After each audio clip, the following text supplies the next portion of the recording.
Bem, nós já falamos bastante a respeito da adoração na igreja e ontem falamos principalmente a respeito da música na igreja.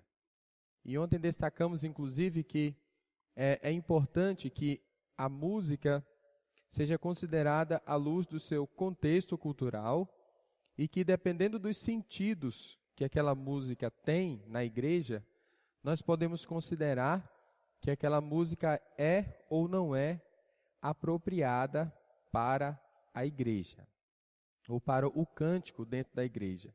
Isso também pode ser aplicado, esse princípio também pode ser aplicado aos instrumentos musicais.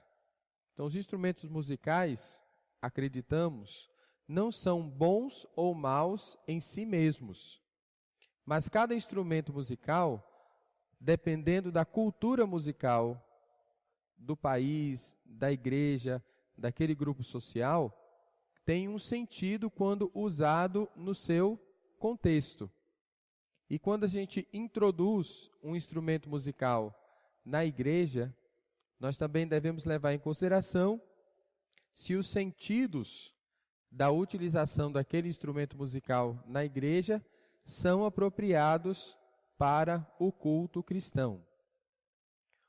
Hoje à noite eu gostaria de falar a respeito de um assunto mais amplo que também é aplicado à adoração e à música na igreja, mas também um assunto que vai nos ajudar, pelo menos eu creio que vai nos ajudar, com questões relacionadas ao dia a dia, ao cotidiano, em especial questões relacionadas à busca do conhecimento por cristãos ou ao envolvimento do cristão com a arte.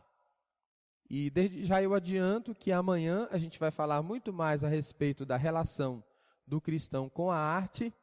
E hoje, falando de modo mais amplo, vamos falar a respeito do cristão, as Escrituras, ou seja, o que as Escrituras dizem a respeito desse relacionamento, e a cultura.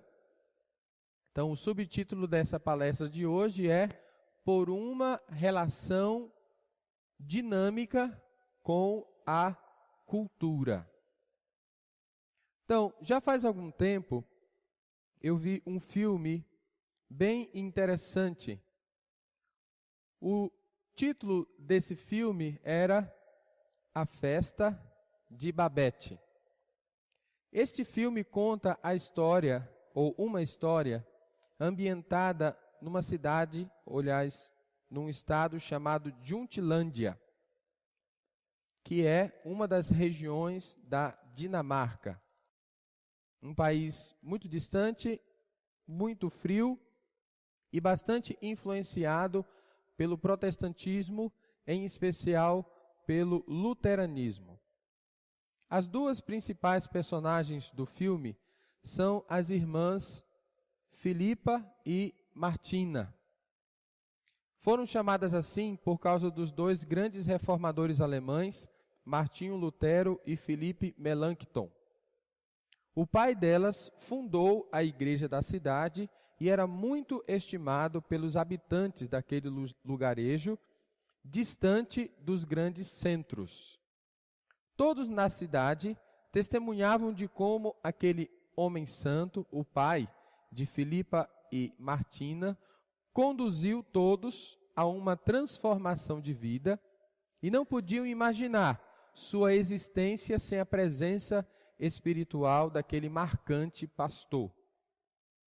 As irmãs Filipa e Martina nunca se casaram, apesar de terem tido boas oportunidades para se casar. Eram na juventude muito bonitas e talentosas. Uma delas tinha uma voz angelical. Quando um famoso cantor da Ópera de Paris visitou aquela cidade, certa vez, ofereceu-se para dar aulas à cantora. Descobriu o professor de música que aquela moça poderia tornar uma famosíssima diva, ter grande sucesso, se ela se mudasse para Paris e pusesse em desenvolvimento o seu potencial. O professor também estava muito apaixonado por ela. A moça, porém, desistiu das aulas de canto quando soube das intenções de estrelado que o professor tinha. A outra irmã, por sua vez, teve a oportunidade de se casar com um soldado que tinha todas as condições de se tornar um grande general, um grande líder, talvez um grande político. Ele estava caído de amores por ela.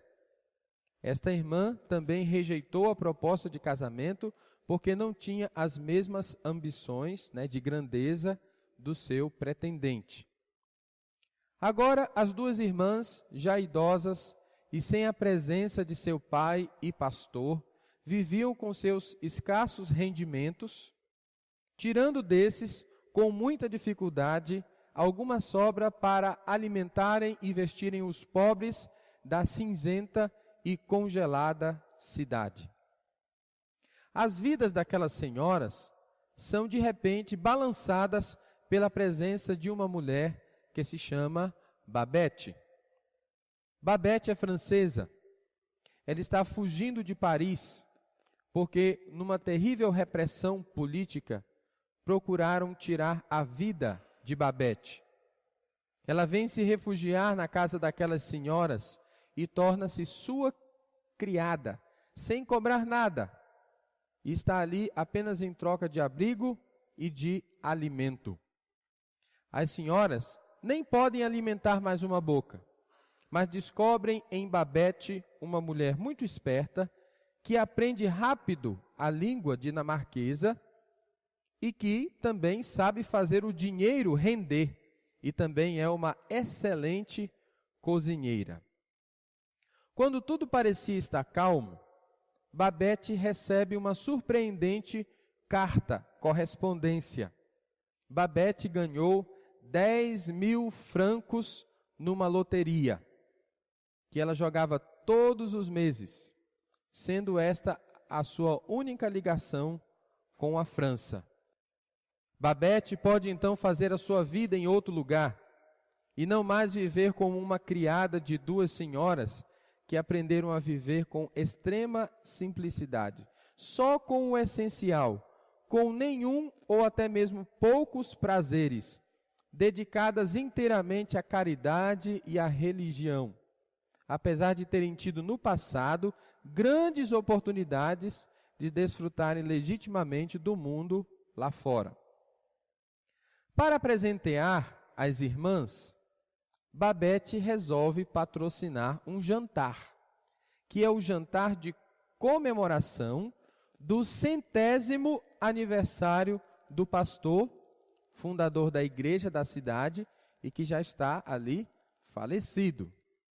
Ela pede às duas irmãs que o jantar não seja aquela sopa sem gosto, aquele pão dormido, acompanhado de um copo d'água, que aqueles religiosos costumavam comer em suas reuniões. Ela pede que seja servido um autêntico jantar francês, como nos grandes restaurantes de Paris. Apesar da relutância das duas irmãs, elas permitem que Babette realize seu jantar, o que é realizado por ela com grande primor e maestria, porque Babette era uma grande chefe, talvez naquele momento a maior cozinheira do mundo. O grupo religioso decide que vai participar daquele jantar, mas toma, entretanto, uma decisão muito radical.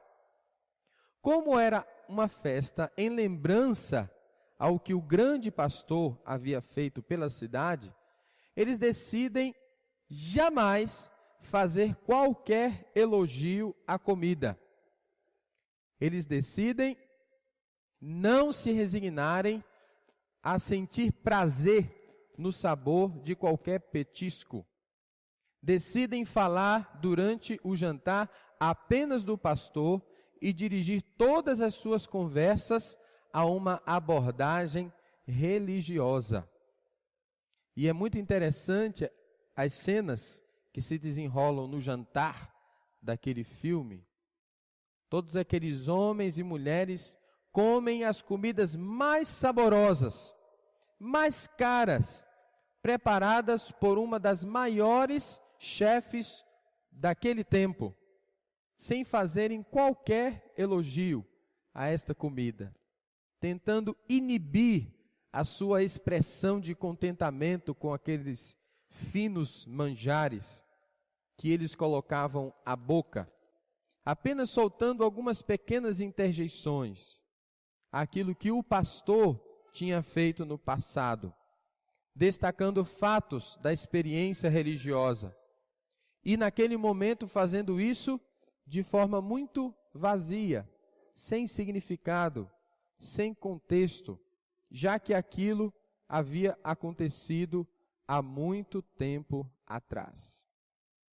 Irmãos, essa história que eu acabei de contar nos mostra muito bem como a fé, como o cristianismo pode se relacionar com a cultura em geral.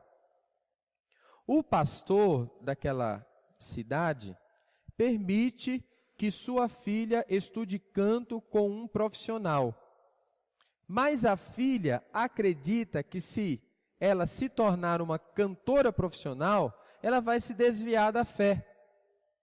As pessoas daquela cidade gostam das comidas de Babete, gostam daquilo que ela prepara para eles comerem, mas eles acreditam que se eles elogiarem aquela comida, eles vão se desviar.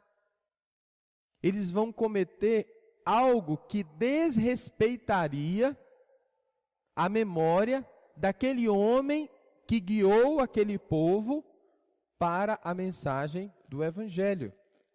As pessoas daquela cidade tomaram uma posição em relação ao mundo que os cercava. Elas decidiram se isolar ao máximo. Decidiram que se envolver diretamente com as artes, com a guerra, com a culinária, com a cultura em geral, seria um erro a ser evitado. Então, o relacionamento entre o cristão e a cultura dos nossos dias não é mais fácil. É também um relacionamento difícil. E esse assunto do cristão e a cultura é um assunto polêmico. Podemos nos perguntar, até que ponto um cristão pode se envolver com a cultura em geral? Um cristão contemporâneo pode, por exemplo, fazer um curso universitário?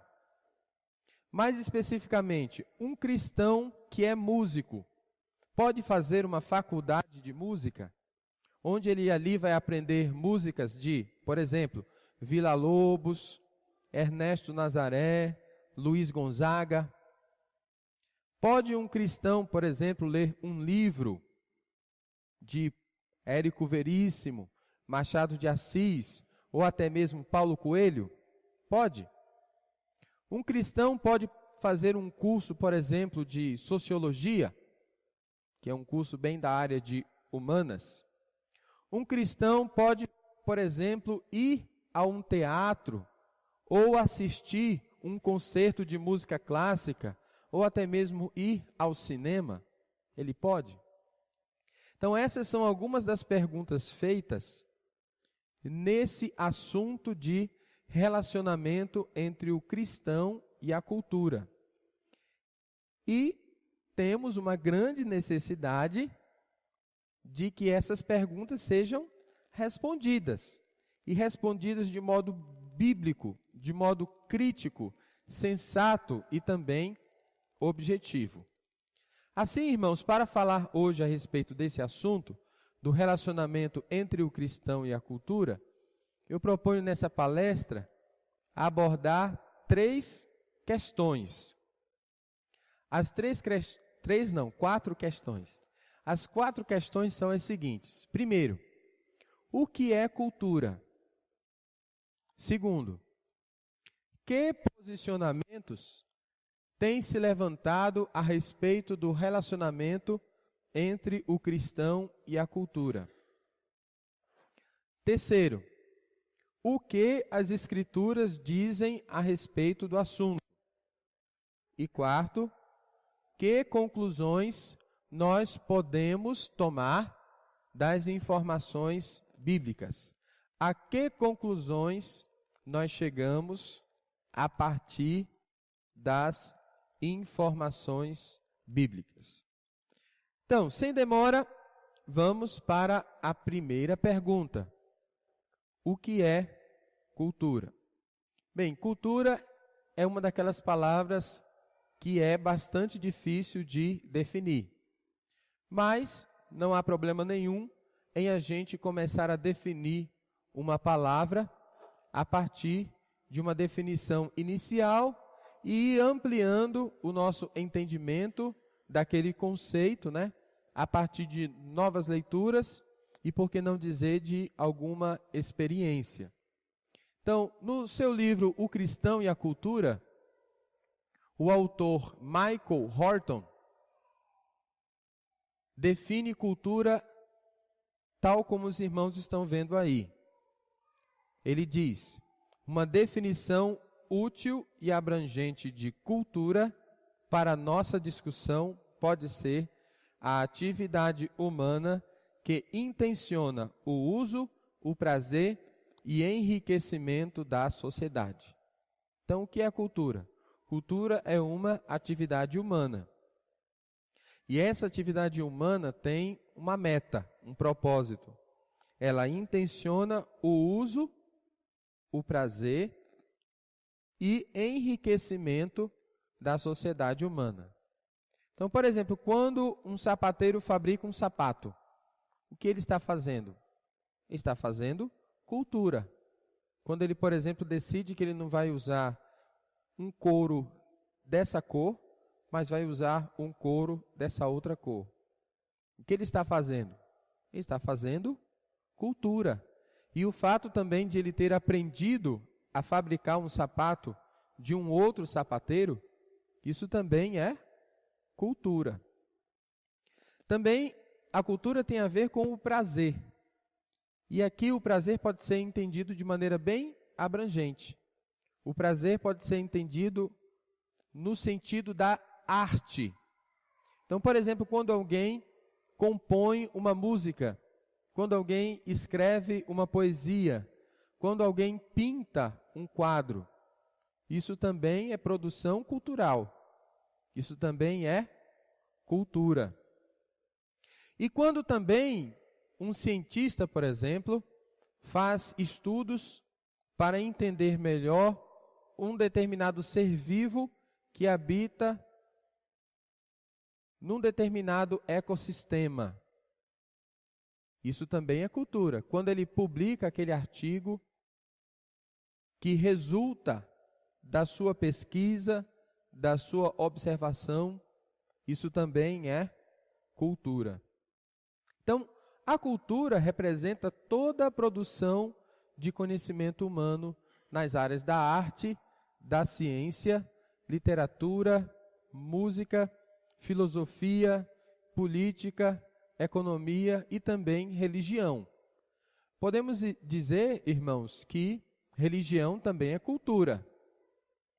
Tanto a nossa religião está imersa em uma cultura maior, como também ela é uma produção cultural.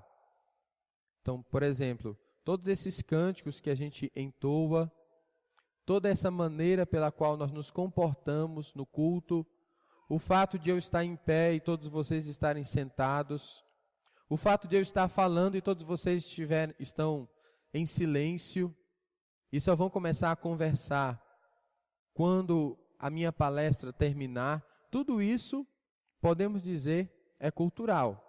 Só para citar um exemplo, se nós vivêssemos na época de Jesus, eu estaria sentado e todos vocês estariam em pé. Porque esse era o costume.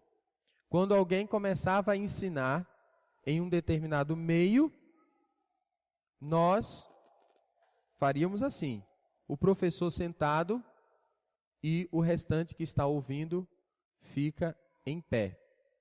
Isso também é cultural. A cultura, portanto, resume todos os costumes ligados à família, à nacionalidade, ao trabalho e ao modo do ser humano encarar a vida. Apesar de um homem ter condições de sofrer influências de outras culturas e de as culturas também sofrerem embates, tensões entre si, a cultura acaba definindo a identidade individual e a identidade coletiva, definindo os valores de beleza, ou seja, os valores estéticos, definindo também os valores éticos e também os valores sociais. Há na dinâmica cultural da história recente uma cultura que se apresentou como cultura dominante. E essa cultura dominante se evidencia nas obras de alguns pensadores da história da cultura ocidental.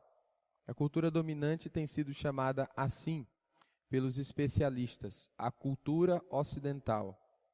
Essa tradição cultural e os autores ligados a essa tradição podem ser agrupados por áreas de atuação. Então, na música, por exemplo, nós temos os seguintes nomes. Temos Monteverdi, Vivaldi, Handel, Bach, Mozart, Beethoven, Schubert, Berlioz, Brahms, Wagner, Debussy, Stravinsky, Schoenberg e outros. Poderíamos citar muitos mais. Estes homens basicamente viveram numa parte do mundo, certo? Eles viveram basicamente na Itália, na Alemanha ou na França.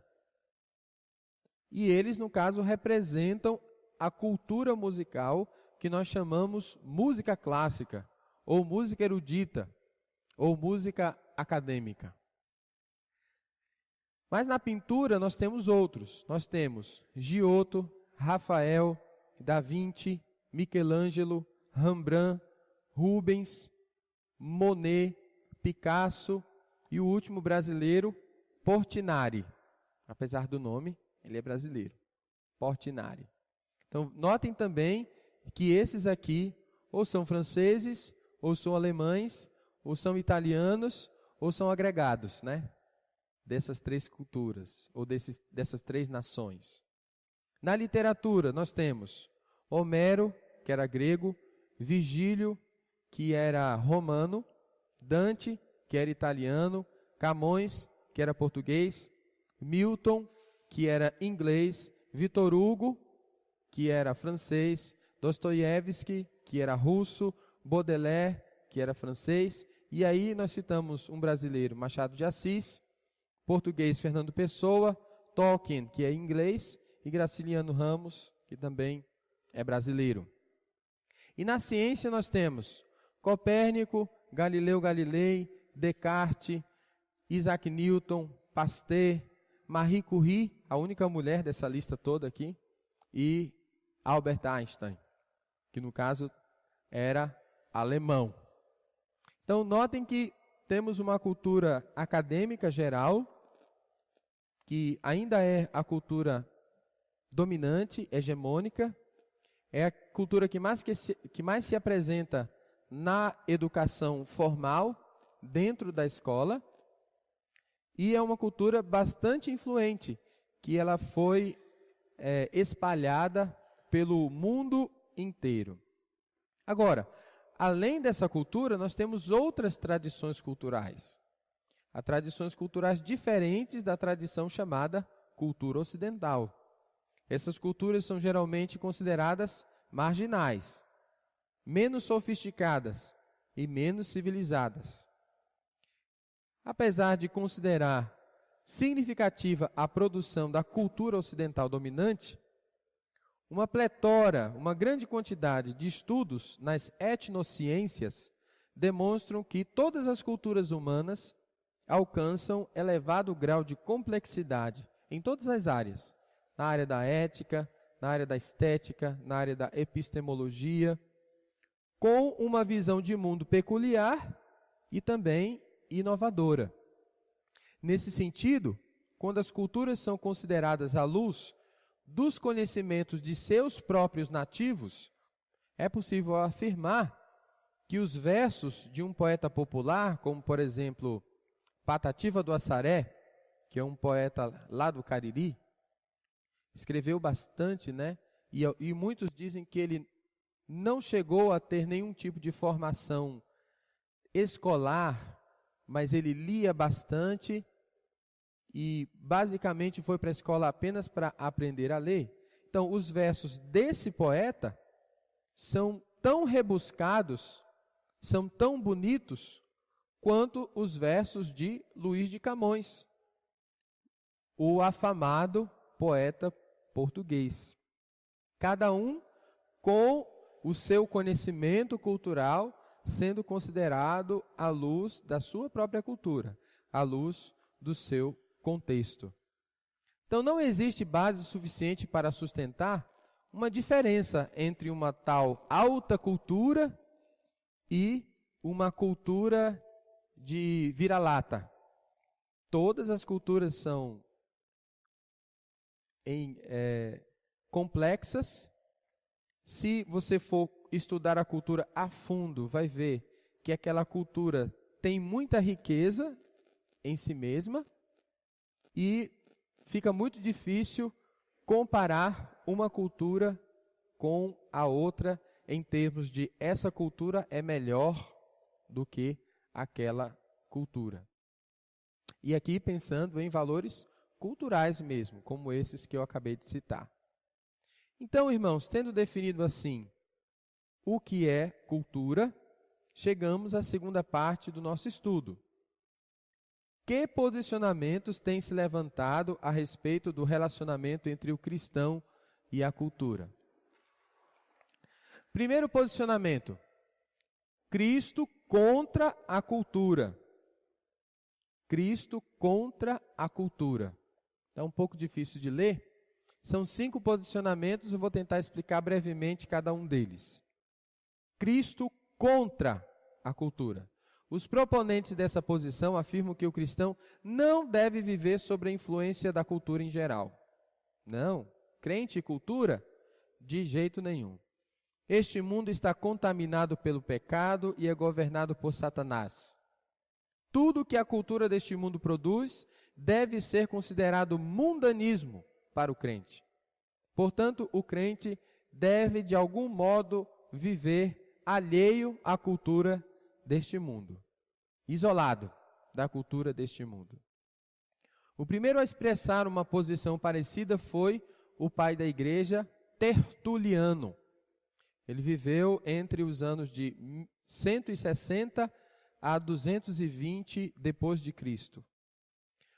Tornou-se famosa a sua afirmação: o que tem Atenas a ver com Jerusalém?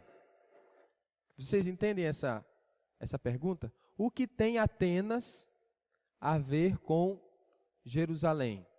São 2 cidades, né? Atenas era a capital da Grécia, ou uma das principais cidades da Grécia, vamos dizer assim. E Atenas era o centro da filosofia. Então, era ateniense, por exemplo, o filósofo grego Platão. Era ateniense, por exemplo, o filósofo grego Aristóteles, que foi inclusive aluno do Platão. Certo? Então ele está dizendo, o que tem a ver Atenas com Jerusalém, que é a cidade do grande rei, né? Que é o centro, podemos dizer assim, de onde emanou o cristianismo. Então, um dos nossos professores lá do Seminário Batista do Cariri, num trabalho, ele escreve dizendo o seguinte: embora tenha sido tertuliano, educado na cultura greco-romana, ele parecia não nutrir muita simpatia por ela, em especial pela filosofia grega. O dito que o celebrizou, credo quia absurdum, quer dizer, creio ainda que seja absurdo, parece ser uma prova disso. Então, no caso, Tertuliano acreditava numa fé que não precisava de jeito nenhum, aliás, isso era contrário à fé, não precisava de jeito nenhum a fé ser explicada pela razão. Qualquer tipo de tentativa de silogismo da fé ou de racionalização da fé, para Tertuliano era uma corrupção da mensagem do Evangelho. Tertuliano expressou de modo vívido seu repulso à filosofia de Aristóteles. Ele escreveu assim: ó miserável Aristóteles, que lhes proporcionastes a dialética, este artífice hábil para construir e destruir, esse versátil camaleão que se disfarça nas sentenças, se faz violento nas conjecturas, duro nos argumentos, que fomenta contendas, molesta a si mesmo, sempre colocando problemas antes mesmo de nada resolver. Então ele era bem firme, né? Tertuliano. Então, este exímio apologista estava indo contra a tendência de sintetizar o conhecimento filosófico com o Evangelho. Seu conhecimento cultural, no entanto, é notável, apesar de ser considerado um fideísta autêntico. Então, notem aqui, é uma pessoa que, por um lado, tem uma posição firme contra a cultura. Por outro lado, Tertuliano é uma pessoa que tem muito conhecimento da cultura. E ele tem um conhecimento que ele usa para poder rebater, para poder contra-argumentar. Podemos dizer que também os anabatistas, que foi um dos grupos que surgiu logo depois da Reforma Protestante, não concordavam com um relacionamento amigável entre o cristão e a cultura. Eles declararam que todos aqueles que não se uniram a Deus eram filhos de Belial, de quem todos os filhos de Deus deveriam se separar completamente. Os anabatistas se recusavam a obedecer os deveres cívicos e evitavam frequentar lugares públicos. Então, por exemplo, nós temos no nosso país a obrigatoriedade do alistamento militar para os homens que forem completar naquele ano 18 anos. Então, os anabatistas são contrários a isso. Para um anabatista seria proibido se alistar. Então, para um outro pensador chamado Abraham Kuyper, o próprio catolicismo pode ter em certas ações uma posição que se contrapõe ao relacionamento entre Cristo e a cultura. O catolicismo abraça em seu domínio toda uma produção cultural, ungindo-a, sujeitando-a, ou o catolicismo proclama herética toda a produção cultural que não tenha a sua legítima bênção. E, de certa maneira, o catolicismo proclama também uma relação de Cristo contra a cultura. Porque ele diz o seguinte, olha, o que está certo é o que a igreja diz. Não interessa a área. O que está certo é o que a igreja proclama como verdade. Entendam, igreja, a instituição, né? A Igreja Católica Romana. Tanto é que alguns cientistas, né, historicamente foram perseguidos por proclamarem, por fazerem certas afirmações a que eles chegaram através da observação, através da experimentação do método científico, mas como não era a posição oficial da igreja, então a igreja perseguiu esses cientistas. Segundo posicionamento, Cristo da cultura. Nessa posição, Cristo é remodelado ou deturpado de sua personalidade original para atender às expectativas do intelectual moderno, ou do intelectual daqueles dias. Então, o Filho de Deus que veio ao mundo é mais visto como um poeta, como um moralista, como um filósofo e assim por diante. Então, por exemplo, você pode ver nas revistas, né? Nas bancas de revista ou nas livrarias, os grandes pensadores da humanidade, né? Aí tem lá Mahatma Gandhi, sei lá, Aristóteles, Nietzsche, e assim por diante. Aí tem Jesus também lá, certo? Jesus, no caso, entre eles. Então, Jesus Cristo, nesse sentido, é um produto da cultura, um produto cultural. Entende? Sendo um ser humano como qualquer um dos outros. E quando eu olho para Jesus Cristo, né, a partir da minha cultura, eu acabo enxergando em Cristo aquilo que eu quero enxergar nele. Então, por exemplo, se você é da esquerda, em termos assim políticos, né, se você, por exemplo, né, adota um certo marxismo, né, na área da economia, você pode olhar para Cristo e dizer assim, ó, tá vendo? Cristo foi o primeiro socialista. Ou a igreja foi a primeira comunidade comunista que existiu na história da humanidade. Porque eles tinham tudo em comum ali. Certo? Então é uma adaptação que a gente faz para as verdades do Evangelho, e o Evangelho acaba ficando do mesmo jeito, contextualizado, né?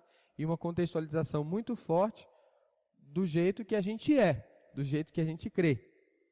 Então, nós temos no nosso país, né, a expressão Deus é brasileiro. Vai dar tudo certo. Por quê? Porque Deus é brasileiro. Então, esse Deus aí é um Deus feito à minha imagem e semelhança. Não fui eu que fui criado à imagem e semelhança de Deus. É Deus que eu vejo à minha imagem e semelhança.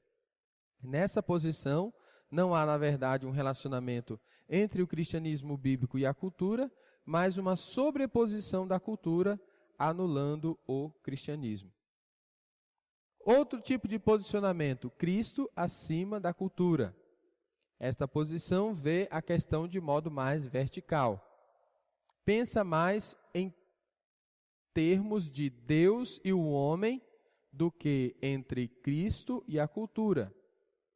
Não há uma tentativa de negar a cultura ou de anular o cristianismo pela assimilação completa da cultura.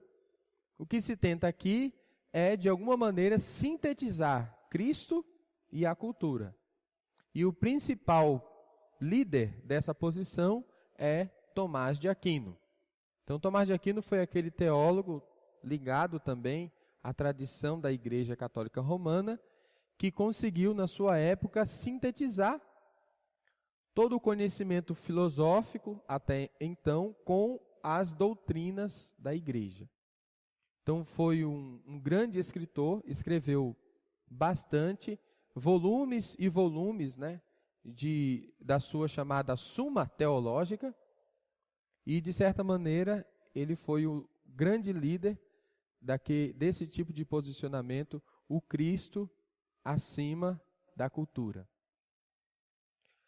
Esse Cristo acima da cultura só é possível quando você tem uma inserção do cristianismo na sociedade tão forte quanto a inserção do cristianismo na Idade Média na Europa. Então, assim, talvez seja possível fazer com que o Cristo seja o Cristo, o cristianismo, né, acima da cultura. Também temos uma outra posição chamada Cristo paradoxo da cultura. Esta posição sustenta que não existe maneira de sintetizar cristianismo e cultura, porque as duas forças estão em esferas diferentes da vida do ser humano. O cristianismo está na esfera da religião e a cultura está na esfera dos conhecimentos, da arte, da moralidade, que seria o direito, e o conhecimento dos intelectuais, que seria a ciência. Então, de acordo com Abraham Kuyper, que foi um dos que advogou, né, defendeu esse tipo de posicionamento, nenhuma esfera da vida deve reger a outra, nem atacar a outra. São simplesmente esferas diferentes de atuação com propósitos diferentes. Então, algumas pessoas, principalmente aquelas que advogam a primeira das posições, que é Cristo contra a cultura ou o Cristo da cultura, eles vão dizer o seguinte: olha, a arte só tem justificativa se essa arte for religiosa. Se for arte sacra, tudo bem.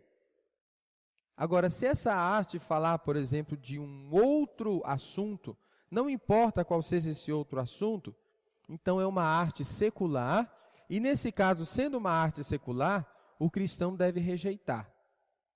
Então, os que advogam essa posição, eles vão dizer o seguinte: a arte e a religião estão em lugares diferentes. A arte tem um papel, que é ir atrás da beleza, e a religião tem um outro papel, que é nos ligar a Deus. Então, a arte, para ser arte, ela tem que ser um fim em si mesma. Ela tem que alcançar a beleza, mesmo que o tema seja religião, mas não necessariamente religião. O tema pode ser outro, alheio aos temas religiosos. E outra, religião, para ser religião, não precisa se expressar de beleza bela ou de maneira bela, como a arte se expressa. Religião tem a ver com o meu relacionamento com Deus. Nesse caso, uma esfera pode influenciar a outra, mas uma esfera não pode justificar a outra. Quando isso acontece, uma das esferas é sempre prejudicada. Quando, por exemplo, a gente faz com que a música só seja boa música se falar do Evangelho, para quem advoga essa posição, eles dizem, quando isso acontece, a música deixa de ser bela, deixa de ser música.